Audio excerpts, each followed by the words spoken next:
Good morning, everyone, and welcome to Think Future.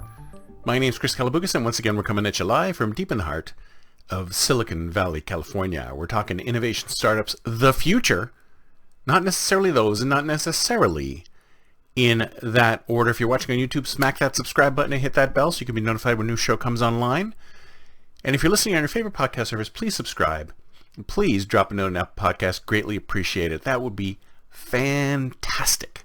So I've been gone for a couple of weeks. Just wanted to take a bit of a break, reset my head, because sometimes you need to do that. You see, you need to just get away from everything and reset your head. I mean, when was the last time you got away from everything and reset your head? I mean, especially in this new post-pandemic world where we feel like we're working all the time, although I guess we felt like we were working all the time in the pandemic world.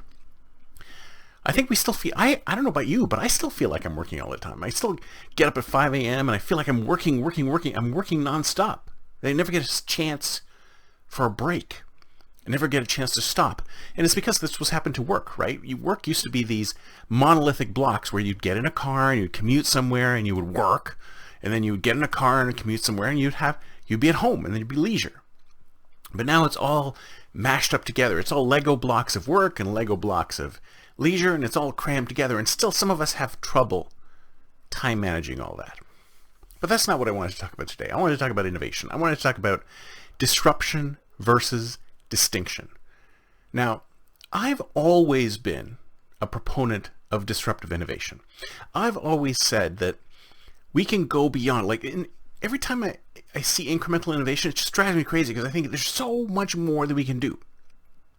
Because I think that's where the huge changes lie. I think that's where we can make the big difference. Because everybody wants to make the big difference, right? We all want to dent the universe. We don't want to make small incremental changes. We want big changes. The only problem is that human beings have a real tough time embracing change. And the bigger the change, the tougher time they have embracing it. So I've come to the realization over years and years and years, and some of it has to do with mimetic theory, some of it has to do with Adler, some of it has to do with other philosophies that I've sort of integrated into my innovation practice. But it seems to me that really disruptive innovation, if you try for disruptive innovation, you will almost always fail. And the reason why you will almost always fail when you try for disruptive innovation is that it's too different from what you're doing now. You could come up with the most amazing, most fantastic, most useful product ever. But if it's too different from what's already out there, it will be almost impossible for it to succeed. Because we live in a world where people only want something that's slightly better from what's already out there. Because you don't have to educate them.